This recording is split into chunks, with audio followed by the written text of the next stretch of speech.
പ്രിയ പ്രേക്ഷകർക്ക് സീരിയൽ ന്യൂസിലേക്ക് സ്വാഗതം. കൂടുതൽ സീരിയൽ ന്യൂസുകൾ അതിവേഗം ലഭിക്കുന്നതിന് ഈ ചാനൽ സബ്സ്ക്രൈബ് ചെയ്യുക. ബെൽ ഐക്കൺ മറക്കാതെ ക്ലിക്ക് ചെയ്യുക. വീഡിയോ ഇഷ്ടമായി എങ്കിൽ ലൈക്ക് ചെയ്യാൻ മറക്കരുത്. ഇനി എന്ത് ചെയ്യും എന്ന ചോദ്യം രുക്യുവിന്റെ മുന്നിൽ ബാക്കിയാവുകയാണ്.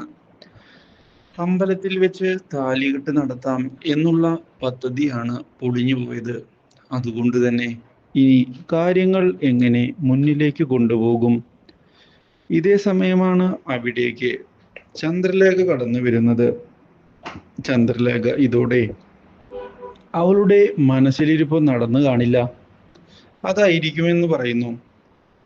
മാത്രവുമല്ല, വിവാഹത്തിന്റെ കാര്യം മുന്നിലേക്ക് കൊണ്ടുപോകാനാവും അവൾ ശ്രമിച്ചത്.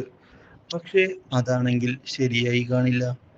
ഇതോടെ എന്താണ് സംഭവിക്കുന്നത് എന്നറിയാതെ നോക്കുകയാണ് ഇപ്പോൾ രുക്കു. പക്ഷേ രുക്കുവിനോട് നീ ഇപ്പോൾ വിവാഹം നടക്കണമെന്ന് ആഗ്രഹിക്കുന്നില്ലേ?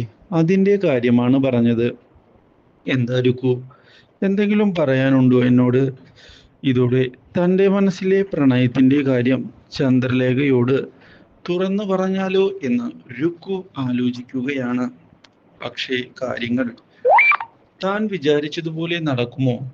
ചന്ദ്രലേഖ തന്നെ ചതിക്കുകയാണ് എങ്കിൽ എന്താകും അവസ്ഥ? തൽക്കാലത്തേക്ക് ആ കാര്യം മറച്ചു വെക്കുന്നത് തന്നെയാണ് നല്ലത് എന്ന് ഉറപ്പിച്ചുകൊണ്ട് മുന്നിലേക്ക് പോവുകയാണ് ഇപ്പോൾ രുക്കു. പക്ഷേ രുക്കുവിന്റെ ചതി മനസ്സിലാക്കിയ ചന്ദ്രയാകട്ടെ പുതിയൊരു നീക്കവുമായി മുന്നിലേക്ക് കടന്ന് വരികയാണ്. ഇതോടെ രുക്കു ട്രാപ്പിലാവുകയും ചെയ്യുന്നു. എന്നാൽ അച്ചു ആകട്ടെ ഇനി എങ്ങനെ കാര്യങ്ങൾ മുന്നിലേക്ക് കൊണ്ടുപോകുമെന്ന് ആലോചിക്കുകയാണ്. വിചാരിച്ചതുപോലെ ഒന്നും കാര്യങ്ങൾ നടക്കുന്നില്ലല്ലോ എന്നുള്ള കാര്യം അച്ചുവിനെയും അലട്ടി തുടങ്ങുന്നു. ഇതേ തുടർന്നാണ് അർച്ചന പ്രണയത്തിന്റെ കാര്യം അറിയുന്നത്.